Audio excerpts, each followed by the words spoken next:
All right, let's get started. Hello, everyone, and welcome to the webinar today on applying AI and machine learning to fight fraud at scale. I know quite a few of you are probably dialing in from different time zones, so I guess either good morning, good afternoon, or good evening from wherever you're dialing in. My name is Julian Wong, and I am the VP of Customer Success at DataVisor. Now, I want to give some background first on DataVisor, just so that you have a little bit more context around why I'm giving this talk. So DataVisor protects over 3 billion accounts around the world for some of the largest companies in a variety of different industries, financial services, social commerce, and mobile applications. And we really help them defend against various types of fraud, abuse, and money laundering. And so essentially from analyzing the industry's largest variety and volume of digital data, we actually have quite a unique perspective on the speed and scale at which fraudsters are operating today. So just to give you an idea on some of the things that we do, DataVisor, we help a number of different companies, such as financial institutions, uncover things like large-scale fraud rings that are conducting like new application fraud, transaction fraud, and account takeover.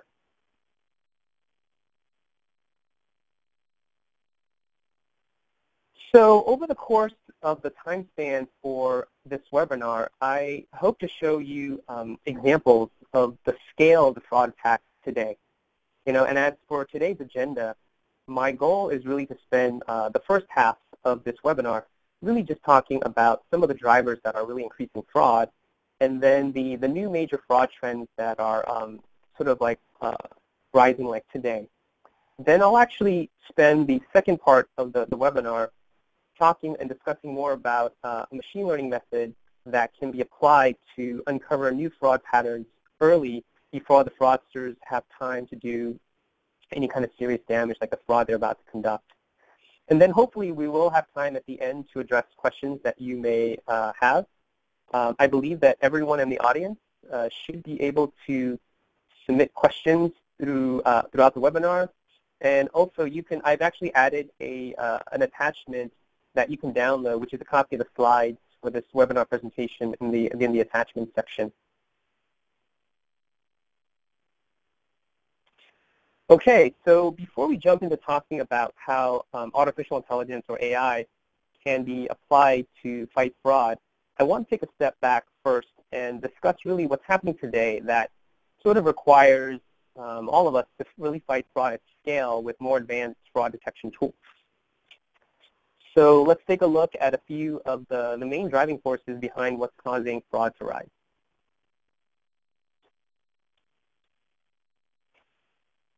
So the first thing is, well, information has gone digital, and data has essentially become the new currency in like the fraud world today. I mean, there's really highly sensitive personal data that's compromised through data breaches, and that data is really finding its way into like the dark web, and in turn, this is really putting data into the hands of fraudsters. So if you think about it, every data breach essentially opens the door to new fraud activities. For example, like globally distributed account takeovers and sort of massive new account opening attacks.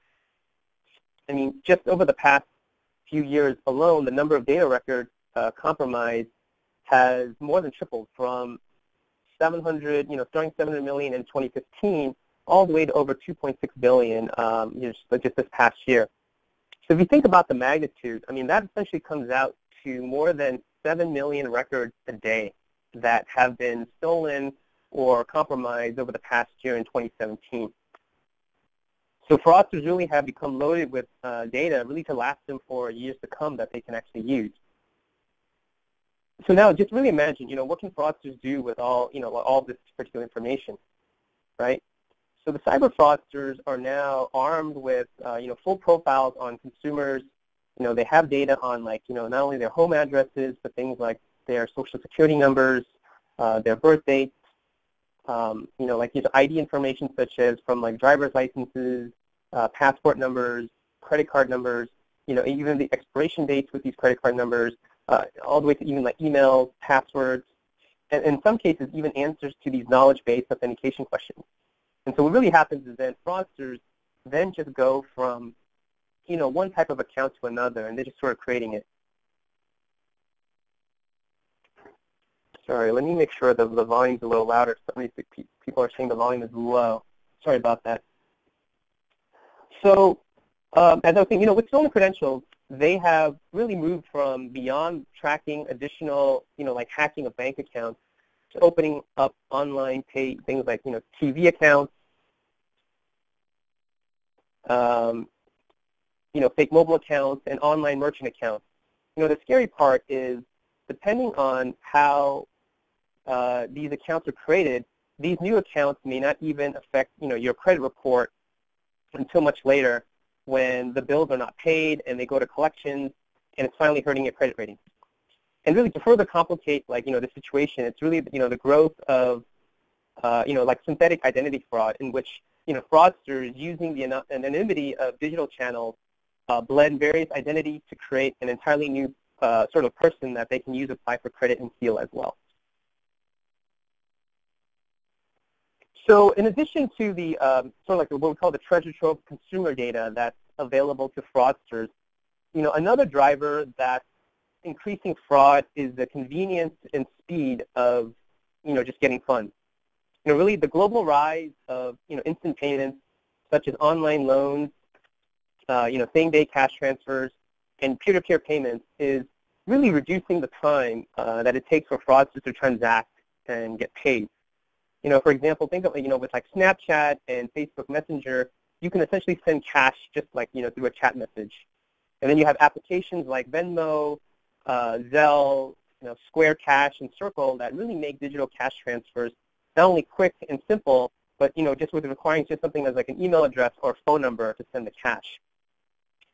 So as financial services and banks begin to implement, these faster payment networks, they also have to be ready to react to new cases of fraud, not only in higher numbers, but also in real time. There definitely have been stories of, various different banks that have, experienced over 100% fraud rates on these, peer-to-peer transactions, which is quite, insane, right? These instant payments have, obviously been, great for consumers, has been a great, technology, really, that's been a huge disruption, but it's also been driving fraud up. So, but that's not the only sort of like technology disruption that's really, driving fraud up. There's other big technological disruptions like cloud computing, which has, given fraudsters an opening to really increase their lead against existing detection systems. So before cloud computing, fraudsters had to use more resources to find and compromise a large number of servers, which really required not only expertise, but also a lot of time. And so like today, the access to these like, high-powered servers is really no longer a limiting factor. And tools have become much more available to fraudsters of sort of any skill level, due to fraud as a service on the underground like dark web markets. Right, and what has happened is, fraudsters have really started to take advantage of, public cloud services and also like things like dedicated, virtual hosting to conduct attacks. And just like how the cloud helps businesses expand their operation, without maintenance overhead, they also allow these fraudsters and attackers to essentially significantly scale up their operation due to the elasticity and sort of compute capacity of these services. Fraudsters use cloud hosting providers such as Amazon Web Services, Google Cloud, and Microsoft to affordably spin up all these different machines and create hundreds of thousands of fake accounts from unique machines and IP addresses, and essentially make themselves appear to come from any location. Right? The fraudster could be in Russia and pretend to be in San Francisco, and you wouldn't even be able to tell. Right? And then similarly, fraudsters are also leveraging these virtual private networks, or short like these VPN servers, really do the same thing, but they also get the benefit of an encrypted connection. That means that only the fraudster and the VPN server provider really have access to this information. VPNs make it possible to get an IP address from any location the VPN service provides. So, for example, a fraudster may live in China, but with a VPN, he can appear to be in Paris, New York, or any other city. So as a result, any fraudster could pretend to be from the U.S. in order to get higher commission payouts in countries that pay more. So unfortunately, VPNs and cloud computing make it easier for fraudsters to develop more accounts and also just spoof good user behavior. The final one thing about technology I want to talk about is also mobile device flashing that fraudsters are using. So this is a technique that defeats device fingerprinting solutions essentially by repeatedly rebooting or flashing what they call the operating system or the OS of that particular same device, or using this emulation software to create sort of multiple virtual devices on that same machine. So I think in the simplest terms, a device emulator is one device that pretends to be another. So essentially what started out as an innovative technology to really enable web developers to test sites quickly, really evolved into a tool that, fraudsters are, today exploiting to create a lot of havoc across a bunch of different industry verticals. While it's not really a new technology, there has been sort of a significant increase in its use by fraudsters, really to trick device identification, right? So device emulation or spoofing traffic has historically been difficult to identify because fraud solutions really rely heavily on reputation databases or things like negative lists, which look at examples of devices that have already been sort of known to be bad. So when you can change this, it makes it really easy for the fraudsters to sort of attack.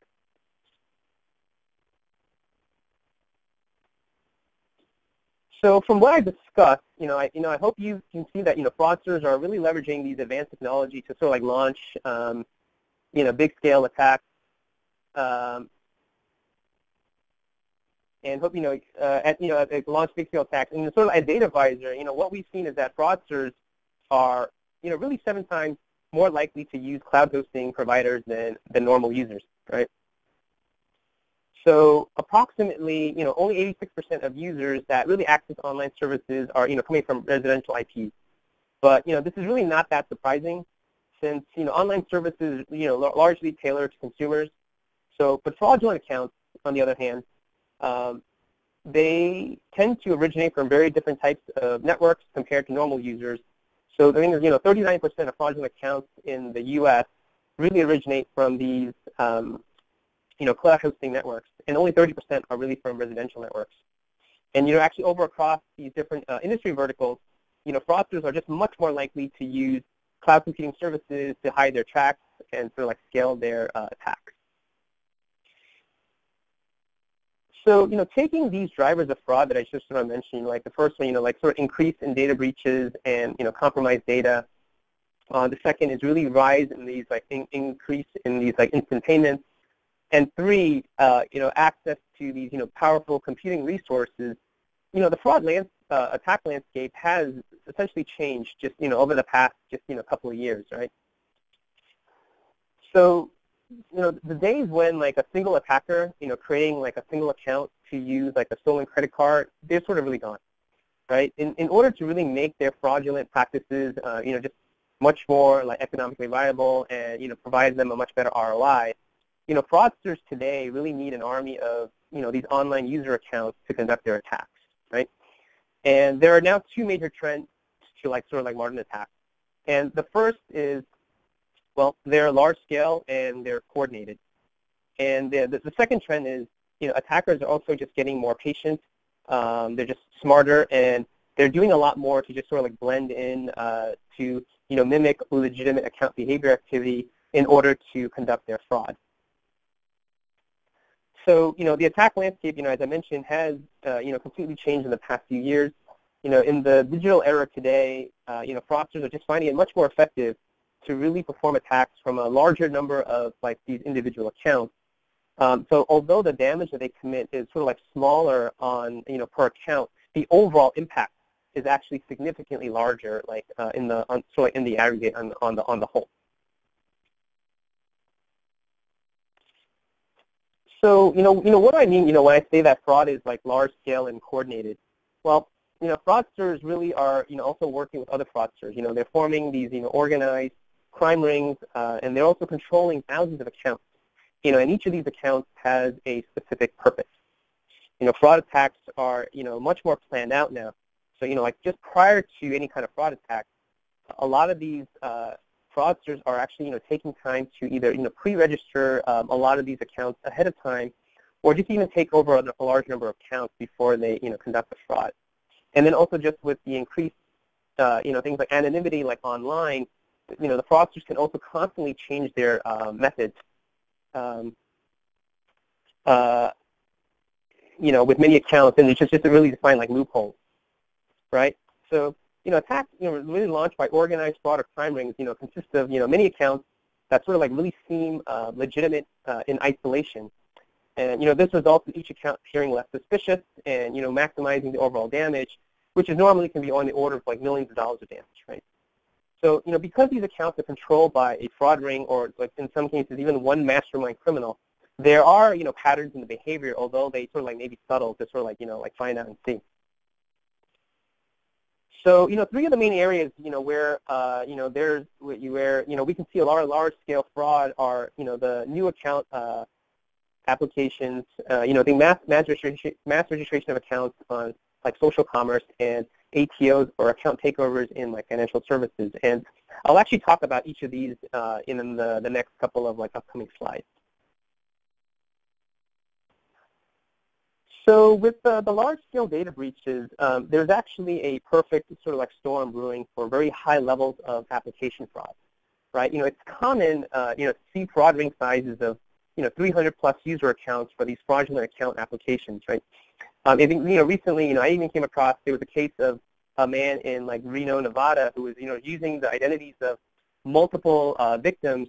And he fraudulently opened more than like 8,000 accounts online. And these accounts included things like bank accounts, credit card accounts, prepaid debit cards, even like things like PayPal accounts. And essentially, he used these fraudulent accounts to not only like steal money, be able to like buy property, but he was also able to like sort of like transfer, deposit, and send almost like $3.5 million through both electronic transactions and do things like just like physical checks. So, also just, more sophisticated and, better organized fraudsters are also increasing their, use of automated bots to really, create a bunch of new account applications in a very short time. And, that the use of bots, it really enables the fraudsters to test a large amount of stolen information, which really increases the likelihood of successfully opening a greater number of fraudulent accounts and moving money before the fraud is actually detected.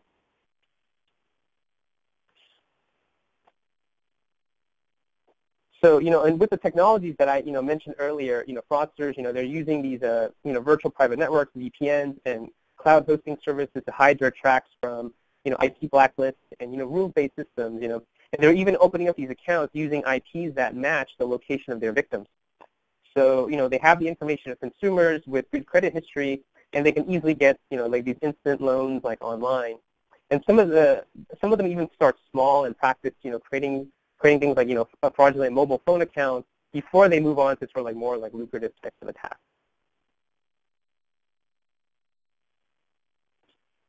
So in, social commerce, the size of the average fraud ring for social attacks is, around like, 160 user accounts. And it's really not uncommon to see attacks, even utilizing over like 100,000 accounts. So, just in general, how do spammers, sort of like mass register all these different accounts, right? Well, they simulate user activity by uploading things like, stolen photos and content from other sites, making them appear real even to like human reviewers.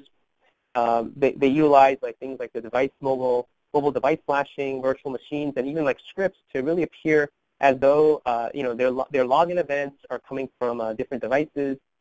These attackers are, using readily available like stolen credentials or information from various different data breaches to create really authentic, looking new accounts, right? And some of these, spammers, and you may have come across these yourselves. They're creating a lot of these fake content in mass, and some of them even like sort of connecting, with all of us through things like social media, really to establish their reputation through things like fake follows, likes and connections. So the complexity of fraud is definitely also on the rise. As fraudsters online are opening more new accounts as a way to compromise accounts consumers already have. So one of the most significant shifts, I think, in the account takeover strategies is really this rise of what we call this intermediary new account fraud. And so, in this type of scheme, fraudsters are utilizing the stolen data to open new accounts in the victim's name. And really the goal is to use these new intermediate accounts or these secondary accounts to really access and sort of transfer funds from the victim's existing financial accounts, right?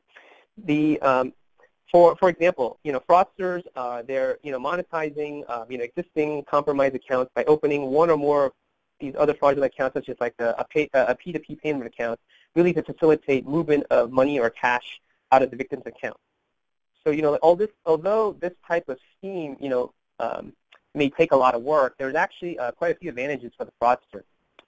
So first is some of these new accounts that they create, they may not require a credit check or even come up on a credit report, and really that delays the victim's awareness of the crime. And also when, for example, banks review these transactions, for example, like when the fraudster conducts a money transfer or an account connection to that intermediary account, it can look like the fraudster actually owns both accounts. As a result, it's really less likely to raise a red flag versus a large transaction involving like an unfamiliar party. Right? It essentially appears as if like they're transferring money to themselves, right? So and also these new intermediary accounts could even help the fraudster take over a financial account and lock the real owner out of the account, such as, for example, by redirecting things like two-factor authentication, verification, or password reset requests to the newly set up email or phone number. And the second major trend I want to talk about, the fraudsters, they're definitely becoming increasingly more sophisticated. The most dangerous attack techniques are those that really allow the fraudulent accounts to really blend in with normal users and remain undetected. For example, some of these fake accounts, perform, normal user activities, such as logging in, updating their account profile. They can follow other users, etc., or even, for months or even years before they're being used in an attack. They conduct a lot of these, good activities to establish a reputation. And, this technique of, aging these, what we call these fake accounts, we call these, sleeper cells, can make these malicious accounts appear very similar to other users and really evade detection. Just as a stat, 44% of fraudulent accounts actually created remain sleeper cells for 7 days or longer before they attack.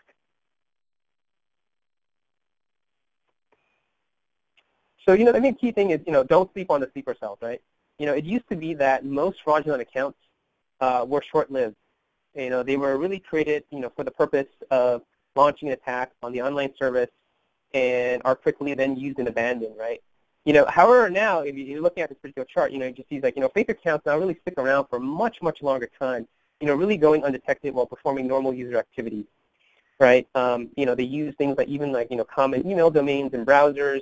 In some cases, they even make credit card transactions, and pay for them before they break out with fraud. So, fraudsters use these common email domains such as Gmail to appear more like legitimate users.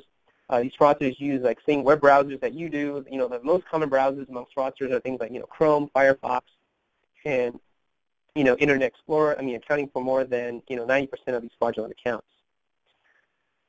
So these sleeper cell accounts are often used for testing or carrying attacks in stages, and really can lie in wait for months or even years before being used in an attack. I think I'm seeing that almost 30% of these fraudulent accounts can really lie in wait for for months, even 3 months or more.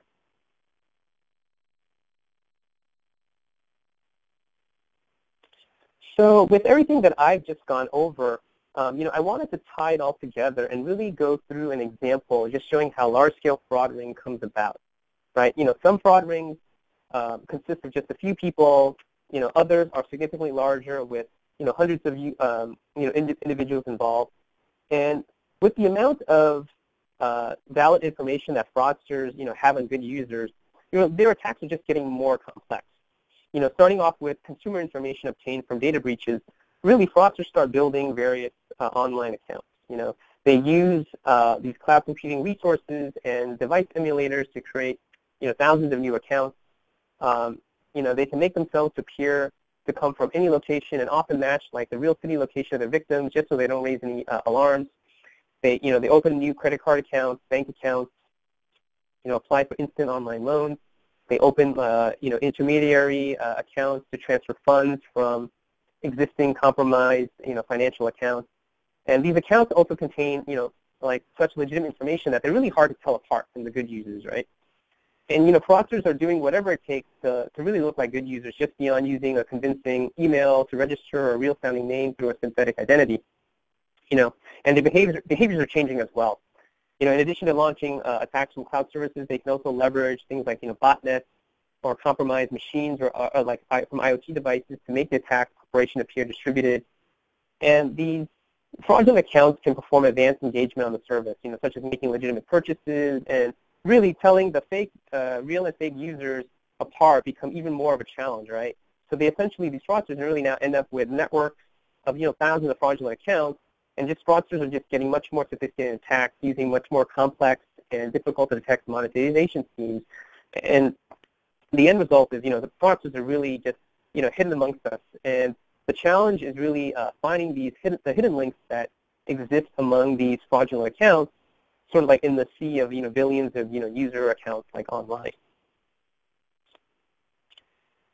Okay, so, now, after, speaking with some of the, like the drivers that have been increasing fraud and just, talking about some of the fraud trends and having that in mind, let's, see how, machine learning and AI can be applied to detect fraud. So there are three major ways that artificial intelligence, or AI, is used to fight fraud, and they really correspond to how AI has developed as a field over time. And sort of starting with like some of like the more basic approaches, there are rules and reputation lists, and then advancing a little bit further, there's machine learning, which is like of the supervised kind, and then there's sort of unsupervised machine learning. Now, a rule is a human sort of encoded logical statement that's essentially used to detect fraudulent accounts and behavior. For example, many companies or institutions may put in place a rules-based system and have rules that say, for example, like if the account is buying an item that costs, let's say, more than $1,000, that account is located in, let's say, Nigeria, and that account was created and signed up less than 24 hours ago. They may have a rule that says let's just block that transaction. Okay? Reputation lists are also similar. They're based on things that you already know is bad.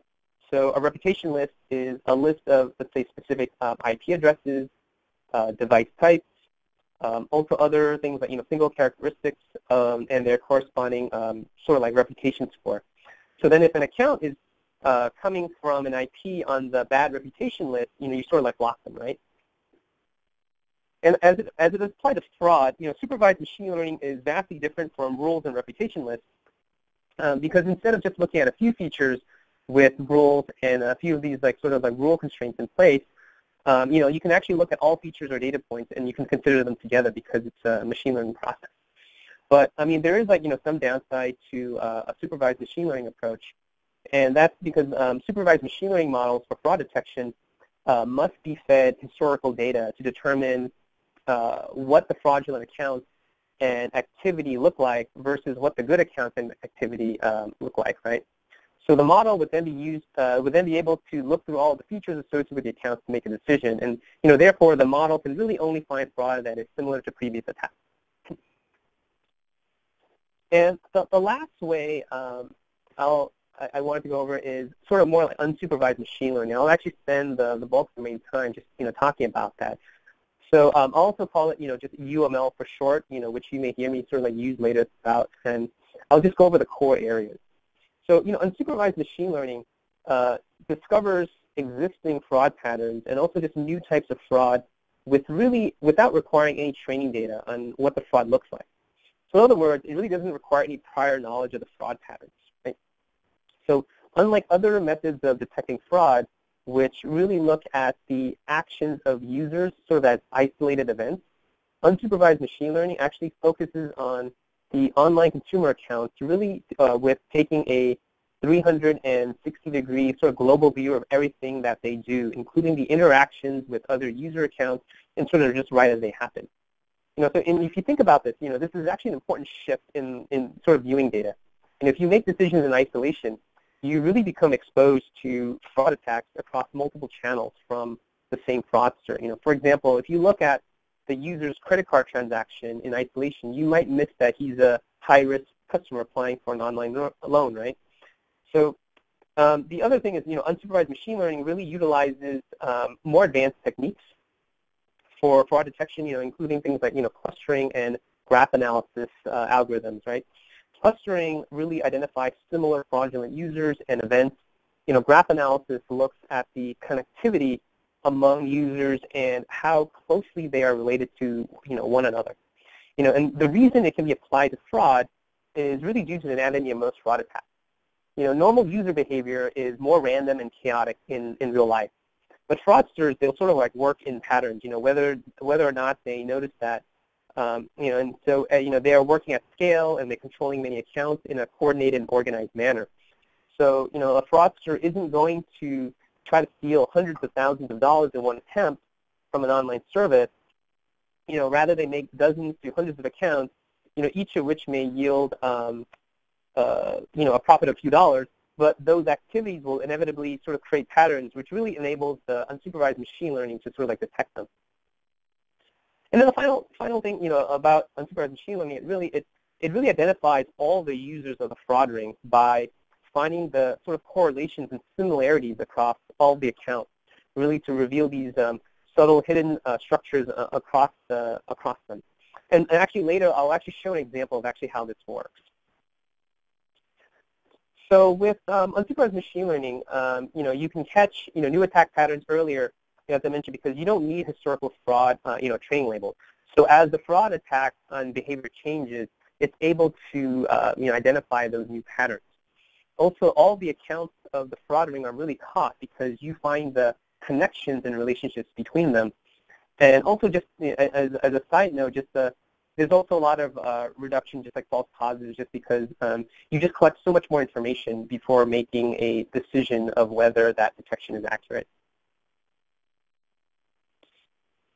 And so the basis of unsupervised machine learning really is to generate a comprehensive and meaningful set of features to describe each input account, right? These are examples of the categories of features that can be used to describe each account. So the first one is really account profile information, right? And this is essentially demographic information that's associated with an account, usually provided by the fraudster at the account application or user registration time. This type of data, may include a username, email address, full name, things like income range, age, gender, and address, right? And the second category is, behaviors and activities. This is really what the account has done and sort of like when. For example, like, a payment event, which includes like, when did the payment occur, what was the amount of the payment, and, what was the payment method. Then there's also the origins and like sort of digital footprint. So this is information describing the access methods of an account, which really includes things like, the type of device and, the version of the device that's being used, any browser information, the IP address and geographic data. And then there's also content and metadata, and these are like things like text and pictures generated by an account, such as comments, profile photos, and even things like phone call records, right? And then finally, you have, relationships between the accounts. These are interactions in relationships between different accounts. For example, one account sending money to other accounts that are friends or contacts, or just setting up these, secondary accounts that are sort of like connected. So, unsupervised machine learning really, generates dynamic features to further describe each of the user accounts in order to provide a complete view of all accounts, right? This process is dynamic in that for each category, unsupervised machine learning will derive, on the fly as many features as applicable, based on the input data, often on the order of, it could be like thousands of features. For example, based on the input account event types and sequences, it will derive a variety of features, including profile data, behavior, device information, geolocation, event frequencies, velocities, and even correlations between accounts, right? And the result is, you get this really long vector to describe, each behavior, the behavior of each account and every user account. And so, with information on each user, clustering is performed. User accounts are put into a cluster based on, attributes that they, share, making them sort of like similar. And the clustering process is, iterative and sort of like non-inclusive, right? Iteratively clusters data points, based on different combinations of like selected features, weights, and distance functions. And, as a result, each account can belong to different clusters where each cluster is created by, different set of criteria. For example, an account can belong to a cluster where, with, address and location features sort of like, being more important, and meanwhile, belong to another cluster, with different event sequences and behavior patterns being more dominant features, right? So, and they can be actually hundreds of different clusters, right? So the unsupervised machine learning, engine performs correlation analysis across all accounts, right, and identifies attack rings, right? An attack ring is, defined as a collection of malicious accounts that, really have strong similarity or correlations in their features. And hence, they're likely operated by, same group of attackers and fraudsters, And, when that distance function is properly designed with a subset of, important features, only really the truly suspicious accounts will form tight fraud clusters, while legitimate accounts will sort of not group.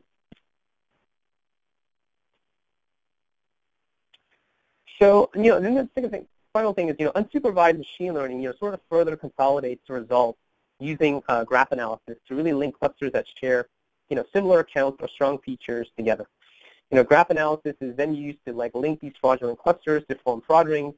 And, this process, really examines the different aspects of the connectivity between the different accounts, right? This process can group accounts like, A and C together if, A is similar to B and B is similar to C, and after the graph analysis, so a weak cluster may be linked together with several strong clusters to essentially raise the confidence of detection of this, weak cluster. And this process really enhances the detection coverage and increases the detection accuracy. And, these tightly connected, graphic components, after this step usually indicates the existence of a fraudulent, attack ring.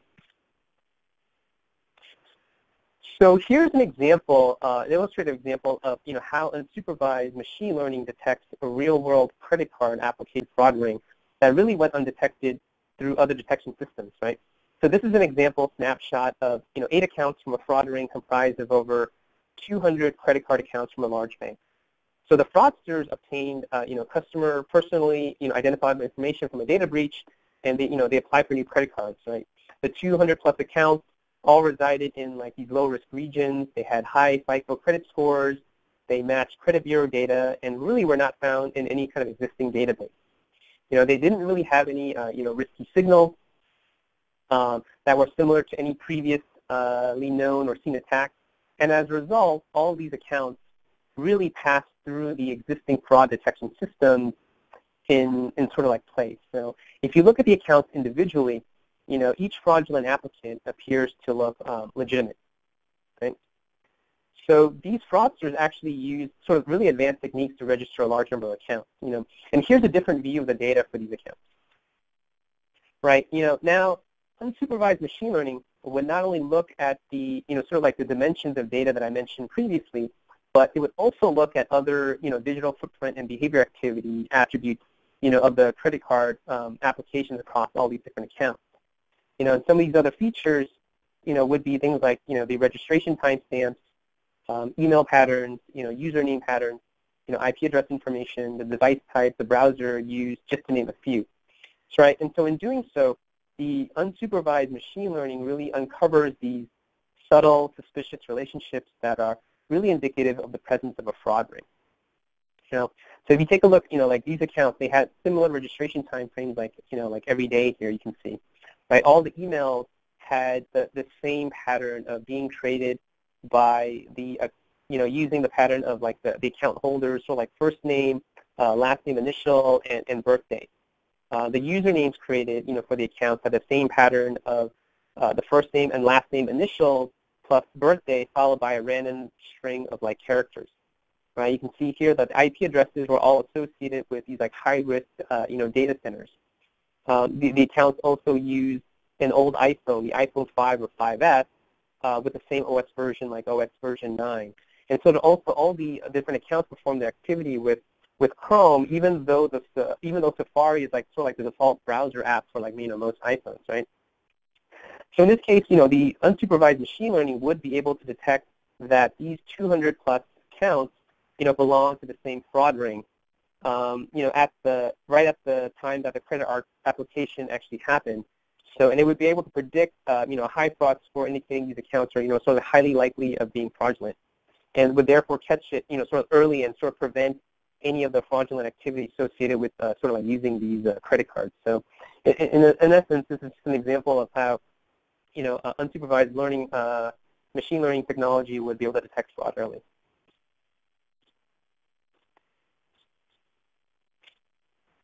So the final thing, I definitely, want to conclude. You just mentioned a few concluding thoughts. Unsupervised machine learning really, that type of technology really enables a new way of combating, fraud, abuse, and account takeover activities. It's definitely much more proactive and adaptive toward catching new and constantly changing attacks. I think, the key challenge obviously is handling the vast volume of data, in like volume of data like in the digital era today, and being able to analyze all these accounts and events at once to discover patterns sort of like accurately, and I think thinking about it, advanced detection systems also often employ just sort of multiple different technologies really to sort of maximize its effectiveness, right? And so for various different organizations or businesses that have already sort of like invested in either like a rule-based detection system or even like supervised machine learning approaches, unsupervised machine learning really provides sort of like a complementary sort of like solution. And with the trend of further digitalization and sort of increase of data volume, unsupervised machine learning technologies will sort of like play an even more important role over time to automatically detect and stop attacks without human intervention sort of like in the future. So I think that concludes just the topics that I wanted to discuss. Let's actually go over to see if there are any questions. I'm going to take a look at some of the questions that were probably submitted from the audience during this time. Okay. Okay, so there's just one general question is like so from what regions do most fraudsters sort of like come from? Well, I think to really answer that question, I think fraudsters really they're everywhere. U.S. and China, they the host, I think from what we've seen, like the highest number of fraudulent accounts. But Southeast Asia and also Eastern Europe are producing their fair share of malicious accounts as well.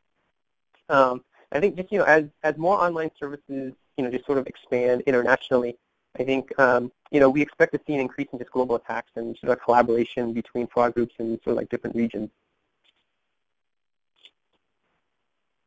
Okay, so second one is what are the different sort of fraud detection technologies that companies use, and sort of like what percentage breakdown are companies using things like rules versus machine learning.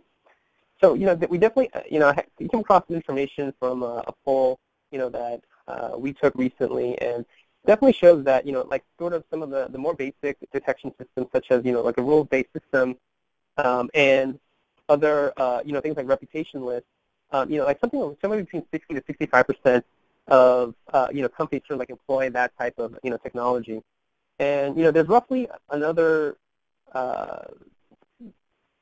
40 to 50% of companies sort of like use like supervised machine learning for fraud management, and it's still on the lower end, but some things like unsupervised fraud machine learning for fraud management is really only around maybe like 10 to 15%. So that just just to give you guys an idea.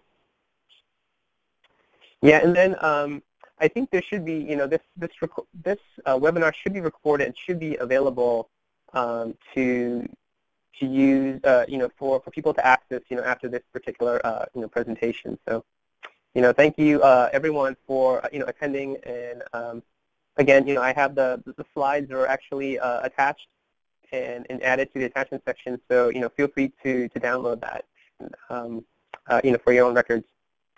All right. Thank you again, everyone, for attending, and I enjoyed providing this presentation.